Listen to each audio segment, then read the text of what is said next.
Bismillahirrahmanirrahim. Assalamualaikum warahmatullahi wabarakatuh.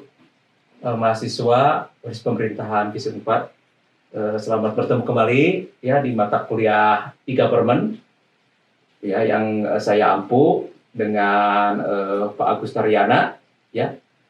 Hari ini kita akan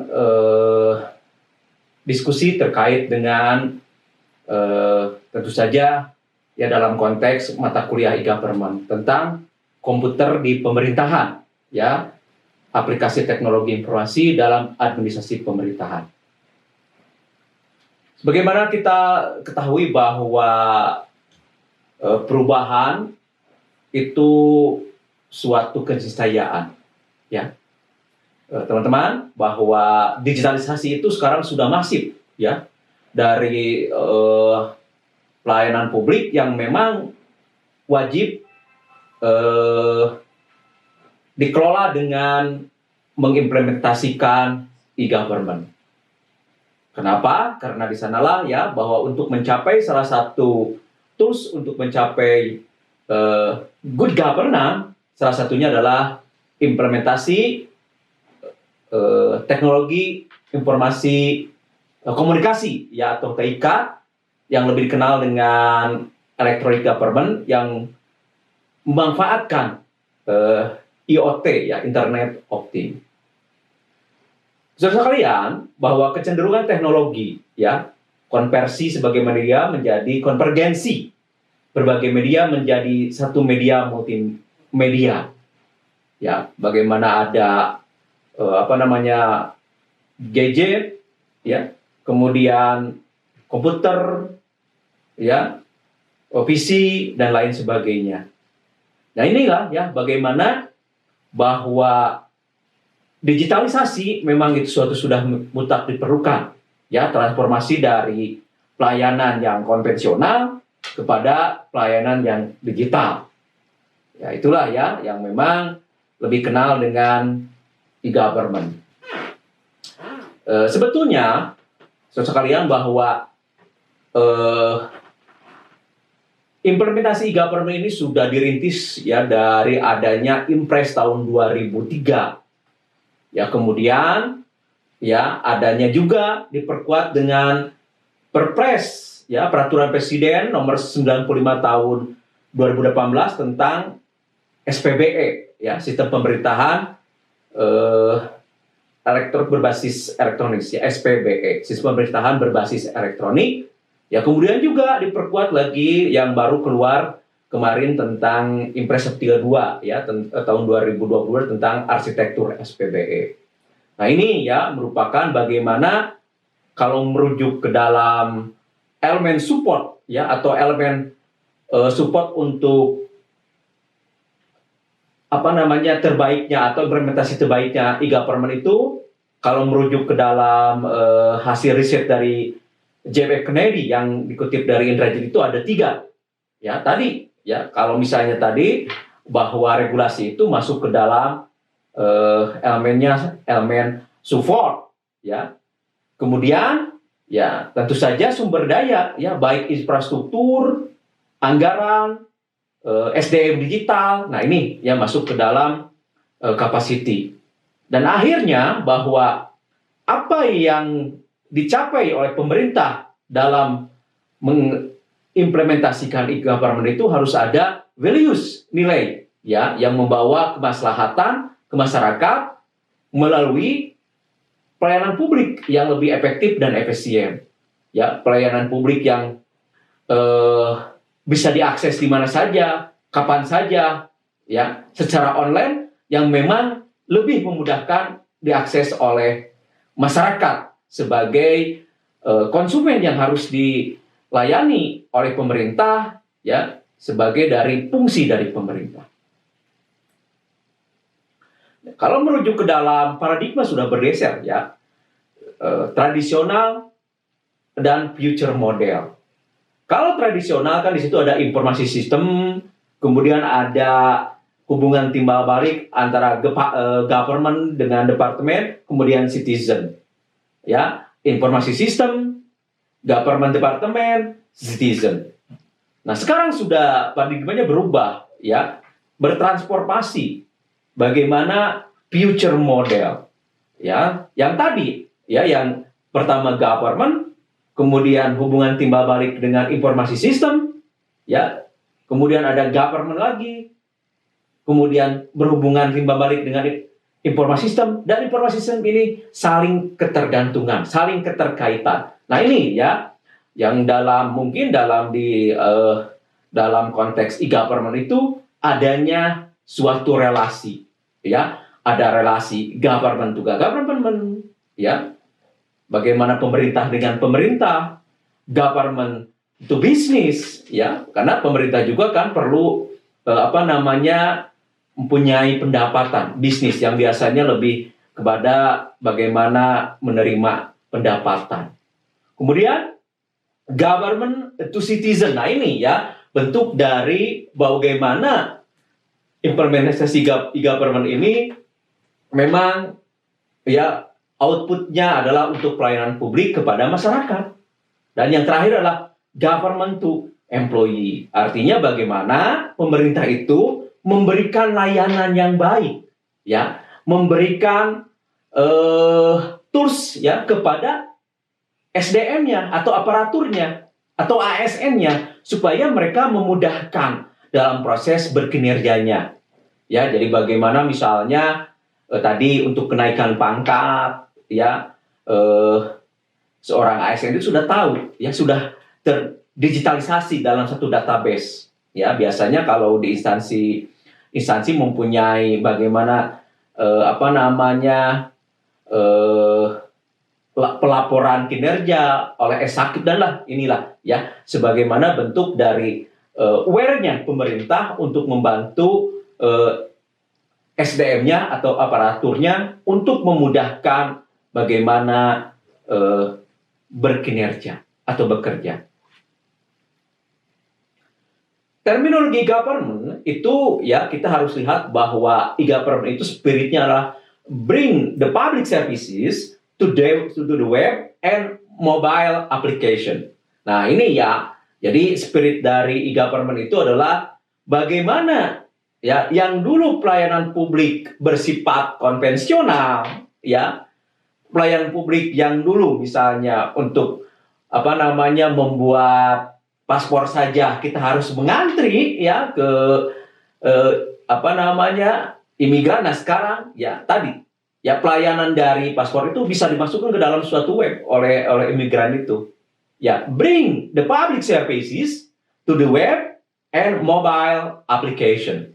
Jadi ya tadi ya aplikasi itu mobile application ya yang yang tools pelayanan publik itu bisa digunakan dengan hanya menggunakan gadget. Ya, di situ biasanya sudah ada tinggal kita mendownload ya. Tadi misalnya e-paspor ya. Kemudian kalau di Kota Bandung itu ada salaman untuk untuk pelayanan administrasi kependudukan. Nah, ya, begitu mudahnya dengan menggunakan e-government untuk pelayanan publik sehingga lebih efektif dan efisien. Nah ini ya, jadi adanya penggunaan teknologi informasi oleh pemerintah untuk pertukaran informasi dengan stakeholder yang terkait. Ya tadi ya, bagaimana bahwa e-government itu melahirkan 4 relasi itu. Ya, saya ulang lagi ya, tadi ada government to business, government to citizen, dan government to employee. Nah ini ya, bagaimana pertukaran teknologi ini untuk pertukaran informasi dengan stakeholder yang terkait. Nah, kemudian bagaimana kalau karakteristik e-government?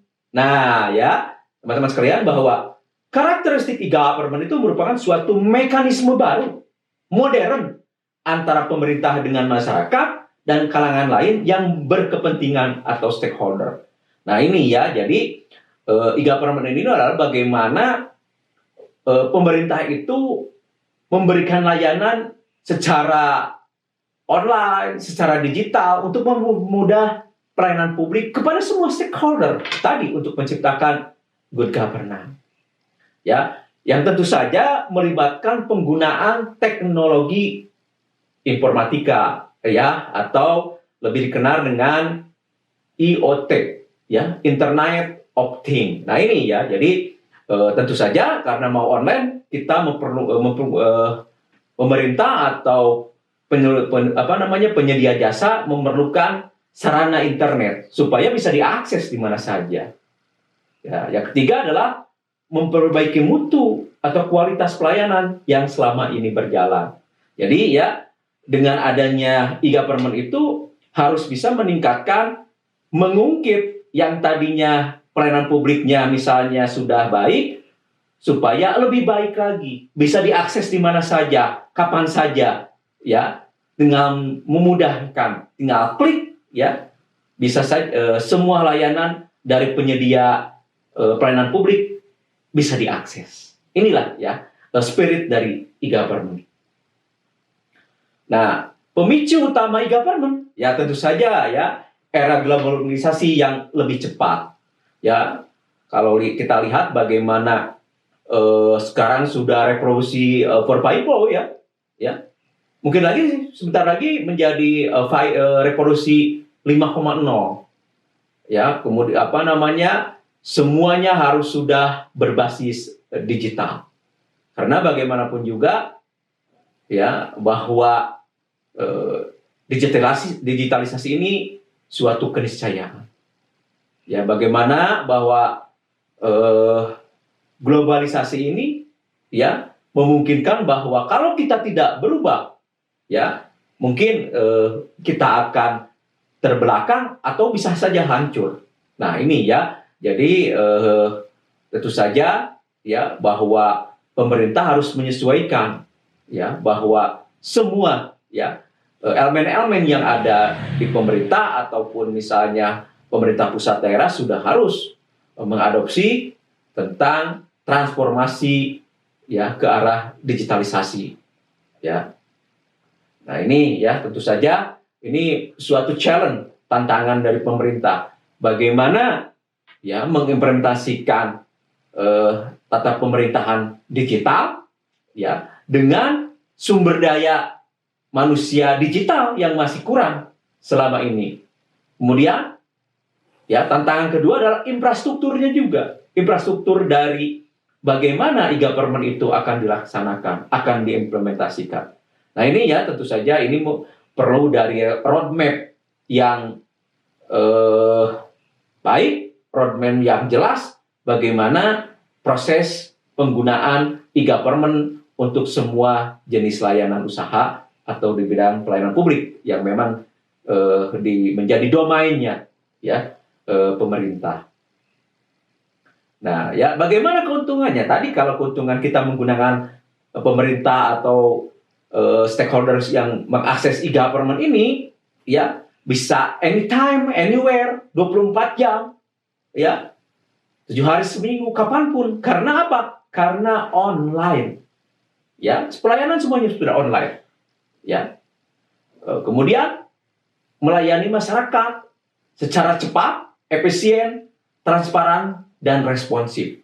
Ya, karena dalam proses digitalisasi itu kalau misalnya membutuhkan data-data yang memang harus ya disertakan ya sudah paperless, semuanya sudah berbasis ke dalam uploading data yang memang secara terukur ya bagaimana keabsahan data itu.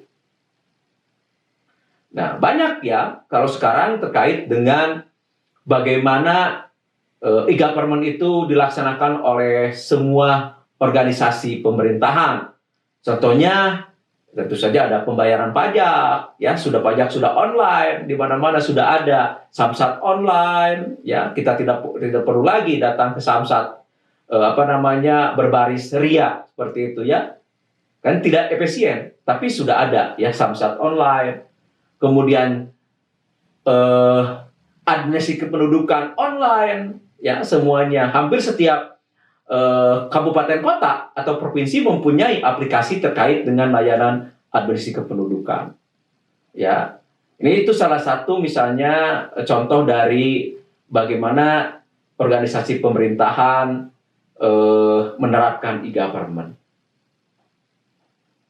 Nah, ya dua aspek ya jenis pelayanan e-government tentu saja adalah yang pertama aspek kompleksitas. Nah, ini kalau kita berbicara tentang aspek kompleksitas dalam e-government adalah seberapa rumit ya anatomi sebuah aplikasi e-government ini yang akan dibangun. Nah, ini ya terkait dengan capaian ya dari e-government ini dibuat.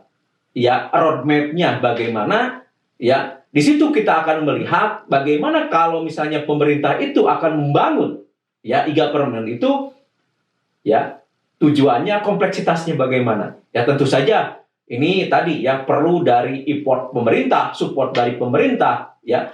Kemudian SDM-nya juga harus sudah siap. Ya. Kemudian juga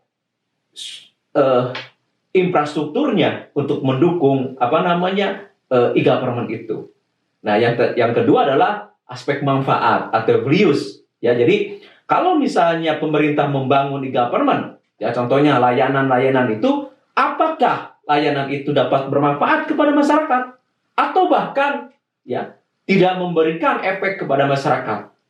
Ya, e-government di Indonesia seperti tadi di awal saya sampaikan bahwa mulanya itu adalah tahun 2003 ya adanya instruksi presiden ya kemudian